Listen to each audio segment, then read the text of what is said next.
Alright, no be small thing for inside studio this morning. No, Rufai drag the Minister of Works, David Omaye, like generator we don't spoil.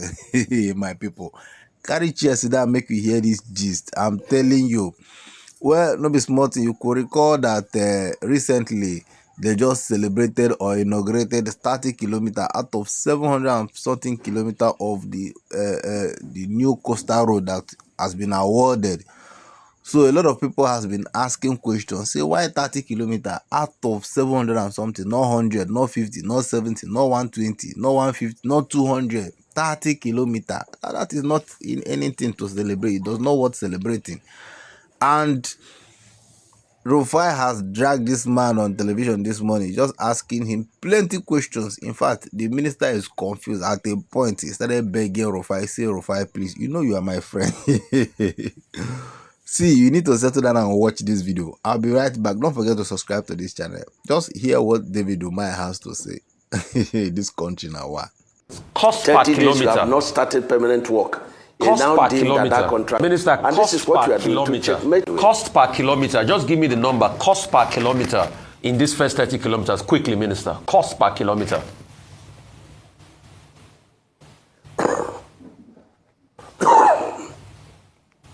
Well, Senator Mai, I will go ahead with my question. Cost per kilometer, that can be communicated elsewhere, outside morning show. Let's focus on the issues. Minister Mai, so what you have just come, and good to see you again, what you have just come to tell us here, that you are doing a project, Rufai. Good to see you. Good to see you, sir. What you have just come to tell us here is that you are doing a project worth trillions without transparency and an open bidding process that gives everybody the chance. Can you show me if there was somebody tell hang on a minute, let me finish now. Let me finish. I gave you the chance. Rufai, hold on. Can you show me? You don't darken counsel without knowledge. No, wait a minute. I'm putting you right so that you can ask. Let me finish. No, get information right. You won't allow me finish. Let me land at least you and are you finishing respond. on wrong. Wait now, Minister. You want to take this interview from me? Let me ask the question and you correct it. Rufai, you are dark. Let me ask the question and you correct it. Please, let me speak, Minister. We are very good friends, so you gave me honorable mention at the Millennium Bridge. You are my man. Bless you. So what you are saying is that no independent free bidding process for everybody. You just went along with high tech because they did some work in Lagos before. And the argument you are making, with due respect, Minister, that they brought equipment to help in the, independent bridge scenario and all of that. That's no big deal. They are benefiting from the government in other ways through the coastal road. So it's not an argument. So you are saying that there was no open tender, at least give others a chance to bid. Secondly, Minister, I want to bring forward the case of Winsome. You will react, Minister. You will react. Let me have my time. You will react to it. Rufai, hold on. Minister, I'm not finished asking my question now. You have not finished now. You will react to one. Let me correct this one. You will react to it. Give me the chance. You see, we are wasting time. Winsome Homes, she said she got some money from the diaspora. And there's been a back and forth I've been seeing in the news. I don't know what your take is on that Winsome Home project, the real estate developer.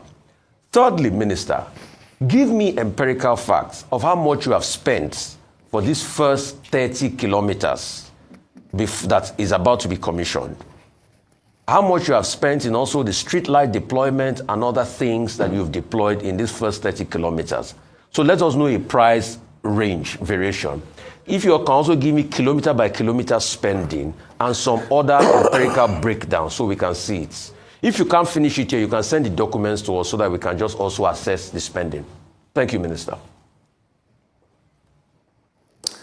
Rufai, first and foremost is that you have to recall that you carried your calculator, and I was in the studio, and I was giving you the figures. I didn't carry calculator like you, and your calculator could not properly calculate what I was saying. It was, Dr. Abati that came between us. He said, okay, leave the calculation. So I ran the figures. Rufai, the first 47 by 47 kilometer of the Section 1 Coastal Highway was awarded at 1.068 trillion. And we have 30% component of the federal government counterpart funding and 70% loan component. As at today, we have not secured one kobo loan on the project. But High Tech had invested their money, and that job is about 80% done. The solar light is not an isolated contract. It's part of the project, the road architecture.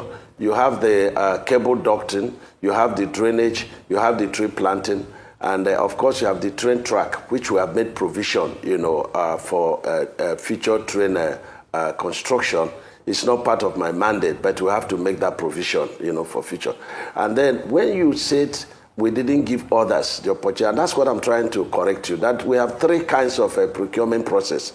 The first one is, restrictive for specialized jobs. And when we use that specialized procurement process for sections 1 and 2, for section 3A and 3B, Sokoto Badagry, the Trans-Sahara route, it became selective tendering. Other contractors were invited in each of the other processes, and of course they bid it. And High Tech won because of their technical competence, the equipment they parade, the number of expertise they have, and the local content components of their engagement, because they have a lot of engineers engaged. They have a lot of engineers being trained. They have a lot of services, being given, and even small contracts are being given to our engineers so that they can also learn and benefit from that. And so when you talk about how much have we spent on Section 1, we've paid 30% of the cost I told you. And when you come to Section 2, it's 1.33 trillion, and we have only committed 30% of the cost of that project. And the 70% is the loan component, and that loan component has not come. And that's why the development partners came, the Dutch Bank and the Development Bank of Southern Africa. They came and they were very much interested. Today, a lot of other African Development Bank, Islamic Bank, they are coming, knocking for us to interact with them. They are interested, seeing what we have done. And by December, I believe strongly that we would have completed Section 1. Section 1 is supposed to be for 36 months. But this 30 kilometer we've completed is being done within 1 year, 12 months. And I'm very, very, very happy with what High Tech is doing. High Tech is not just, a contracting firm. They are development partners of this country. And you see, people always look at one side of an issue. You are not looking at competence. You are not looking at ability to deliver the work. You are not looking at the equipment, availability of equipment. You are not looking at the risk being taken, by contractors doing this job. I know of other contractors in this country. Not all of them, but many of them, when we award job to them, they will never put a shovel on ground until they are paid mobilization.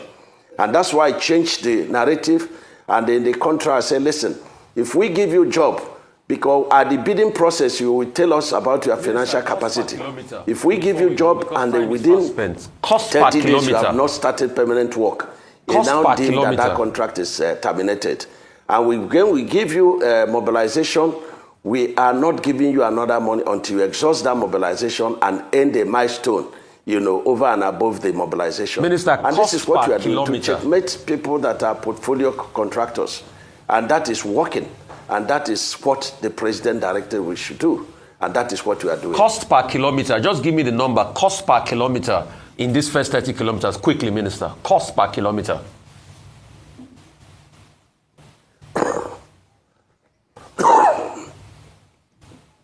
Well, Senator Mai, I will go ahead with my question. Cost per kilometer, that can be communicated elsewhere, outside morning show. Let's focus on the issues. I ask you, during the May 21 APC National Summit, it's like I lost at the Villa. I lost the studio. Can you hear me, yes, sir? I was asking for the cost per kilometer, which is a very important question, Senator. Very important question. Cost per kilometer. That's accountability of the people. Very important. If you can give us the cost per kilometer we'll question. Take a short break. Rufai was asking you, what is the cost per kilometer of these roads? And he insists that you should answer that question. So, because it has to do with accountability. And then finally, When you were governor in Ebonyi State, you had Ebonyi Airport. That Ebonyi Airport has not functioned, though, since you left. What is going on?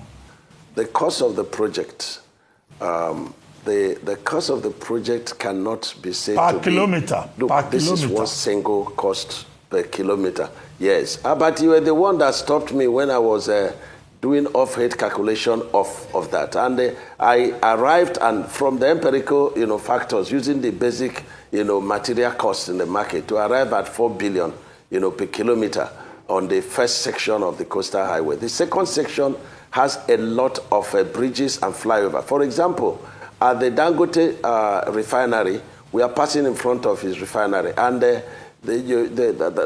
engineering factor there is that you must have free flow of trucks in and out without any hindrance. And so that place we now made the carriageway, the span, to be 64 meters, as against 15 meters of spans of bridges and flyovers. So that one, you cannot easily say, look, this is the cost. So it's going to be the cost of the bridges and flyovers plus the cost of the construction. And so when you get to, for example, we should have finished the first 47.47 kilometer up to Leko. And when you see the clip of tomorrow, we are going to release the clip of tomorrow, tagged the making of Lagos-Calabar Coastal Highway.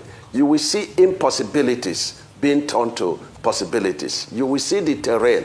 And then I would like Rufai to tell me any other section of this country that has such a terrain.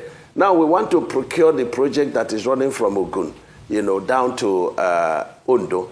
And we discovered that 40 kilometers at the Ondo axis has pit that is going up to 20 meters deep. And then we had to stop.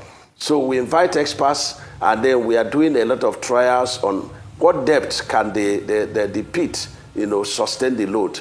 So it's a lot to do with what the terrain is and what method statement are you going to deploy to, tackle the terrain.